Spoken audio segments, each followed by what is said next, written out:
వ్యాఖ్యానములు, ప్రవచనములు వీటికంటే అధిక పరిణామం చిత్రలేఖనం వల్ల లభిస్తుంది. ప్రజలపై సత్సంస్కారం కలిగించే దృష్టితో వివిధ సంస్కారప్రద విషయాలపై చిత్రపట ప్రదర్శనలు వందనీయ మౌసీజీ ప్రేరణతో ఏర్పాటయ్యాయి. 1957 నుండి 1947 వరకు జరిగిన స్వాతంత్ర సంగ్రామం, శివాజీ చరిత్ర, భగిని నివేదిత, స్వామి వివేకానంద, రాష్ట్ర పురుష శ్రీరామ్ మొదలైన విషయాలపై ప్రదర్శనీలు అంటే ఎగ్జిబిషన్లు ఏర్పాటు చేయబడ్డాయి. స్వర్గీయ కాకూరానడే 1969లో చనిపోయారు. అప్పటి వరకు ఆమె ద్వారా ప్రతితో తయారు చేయబడిన బొమ్మల ప్రదర్శని గొప్ప విశేష ఆకర్షణగా ఉండేది.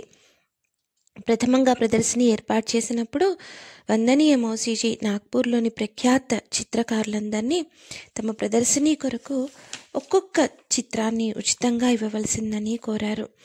కళాకారుల కళకు మూల్యం పైసల్లో చెల్లించడం అసంభవం కనుక సామాగ్రికి అయ్యే ఖర్చు మాత్రం ఇస్తామని ఆమె అన్నారు. అందరూ హృదయపూర్వకంగా సహకరించి ఒకటో రెండో తమ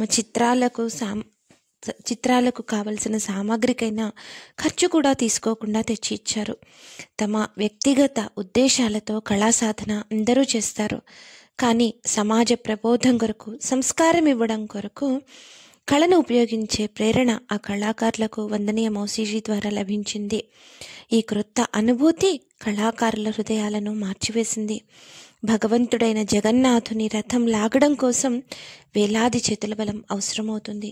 అదేవిధంగా సమాజ రథాన్ని ముందుకు లాగడం కోసం మనకి అందరి యొక్క సక్రియ సహయోగం అవసరమనే భావన దృఢం చేశారు.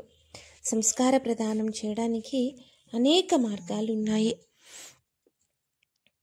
పాట, నాట్య, చిత్రకళ వంటి కళలను కార్యం కొరకు ప్రోత్సహించారు. రాష్ట్రీయ ప్రవృత్తి నిర్మాణం చేయడంలో వీరి పాత్ర చాలా ఉంది. వివిధ పండగల సమయంలో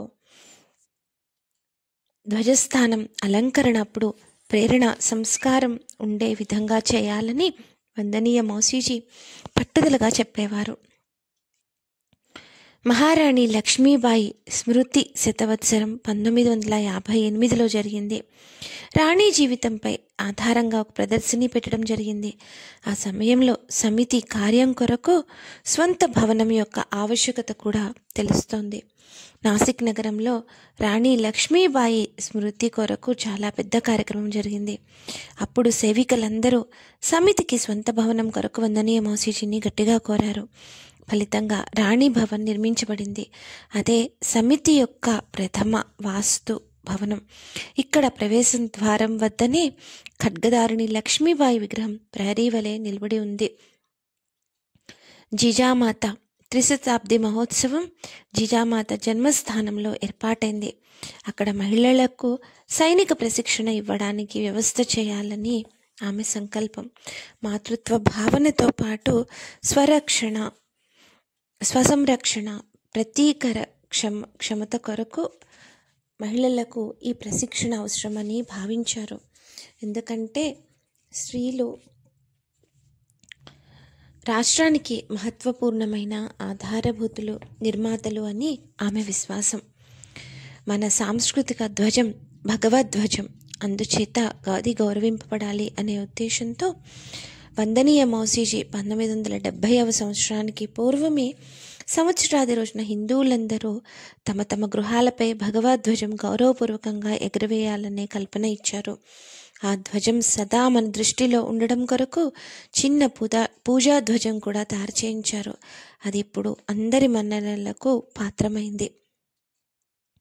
మాతృభూమి పట్ల భక్తి మన జీవితాలకు పరమశ్రేష్ఠ సంస్కారం. వందే మాతరం పాట ద్వారా మనకు ఆ సంస్కారం లభిస్తోంది. మాతృభూమి స్థానం సర్వోన్నతం. దాని ప్రతిమ మనందరి మనోమందిరాల్లో సుప్రతిష్టమైతే మన జీవితాలు సఫలమవుతాయి.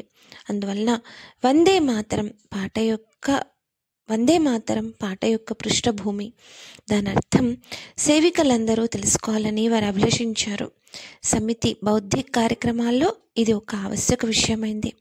సమితి యొక్క అన్ని బహిరంగ కార్యక్రమాల్లోనూ ఆఖర్న దక్ష స్థితిలో చేతులు జోడించి సంపూర్ణ వందే మాతరం పాట పాడే పద్ధతి వందనీయ మోసీజీ ప్రేరణతోటే రూఢి అయింది.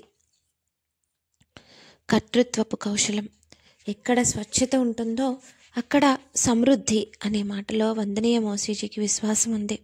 స్వచ్ఛత, సువ్యవస్థిత ఈ రెండిటిలో అంతరం ఉందనేవారు. ఏదైనా వస్తువు చక్కగా అమర్చినంత మాత్రాన అది శుభ్రంగా ఉందనుకోలేము. కానీ వందనీయ మోసీజీ విషయంలో ఈ రెంటి మనోహర దృశ్యం కనిపిస్తుంది. వారి బట్టలు, రుమాలు, వంటిల్లు, అక్కడ చేయి తుడుచుకునే బట్ట అన్ని ఎంతో శుభ్రంగా ఉంటాయి. ఊరగాయ జాడీలపై బట్టలు కేవలం శుభ్రంగా ఉండడమే కాదు, వాటిపై కుట్టుపని వంటిది కూడా ఉండేది. సమితి కార్యం ప్రారంభించక పూర్వం ఒక గృహిణిగా వారి ఇల్లు ఎంత పరిశుభ్రంగా ఉండేదో అదే విధంగా సమితి కార్యంలో మునిగి ఉన్నప్పుడు కూడా ఉండేది. వందనీయ మోసీజీ కొడుకుల తాలూకు మిత్రులు ఇప్పటికీ అంటూ ఉంటారు, కేల్కర్ ఇంటికి వెళ్ళడం ఎందుకు ఇష్టమంటే అక్కడి వాతావరణంలో ఒక అనూహ్యమైన సుఖకరమైన అనుశాసన యొక్క అనుభవం కలుగుతుంది అని. వాళ్ళు ఇంకా ఇలా అంటారు, సుమారు 1945 సంవత్సరం యొక్క రోజులు. ఆ రోజుల్లో సామాన్యంగా ఎక్కడా కనిపించని దృశ్యం వందనీయ మోసీజీ ఇంట్లో కనిపించేది. గది మధ్యన ఒక చిన్న బల్ల, దానిపై టీ కప్పులు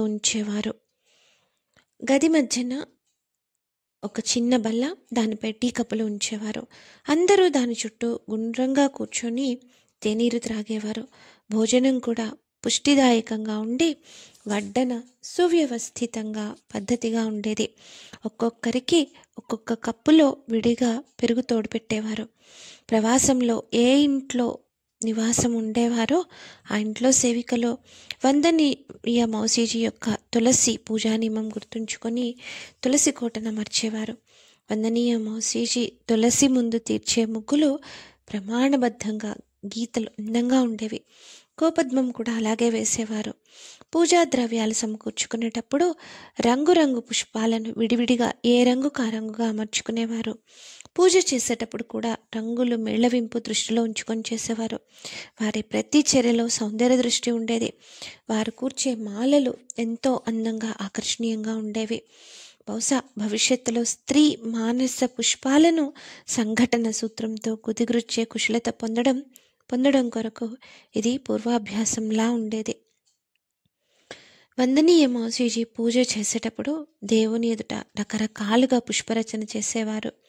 అది చూస్తేనే చాలు మనసు ప్రసన్నమైపోతుంది. వందనీయ మోసీజీ స్వయంగా ప్రసన్నమైన మూర్తి. అందువల్ల కూడా ఆమె ఎక్కడ ఉంటే అక్కడ ప్రసన్నత, ఆత్మీయ భావాలు వ్యాపిస్తాయి. ప్రవాసం పూర్తయినాక వందనీయ మోసీజీ ఇంటికి వస్తూనే ఉతికిన శుభ్రమైన బట్టలు బీరువాల్లో పెట్టేవారు. హోల్దాల్ ఎండలో వేసి తర్వాత దాన్ని కూడా నిర్ధారిత స్థానంలో పెట్టేవారు. ఉతకవలసిన బట్టలు వేరు చేసి ఆమె స్వయంగా ఉతికేవారు. ఉతికిన తర్వాత వాటిని ఎండలో వేయడం, తర్వాత మడత పెట్టి దాచడం వంటివి చాలా వ్యవస్థితంగా చేసేవారు. ఈ విధంగా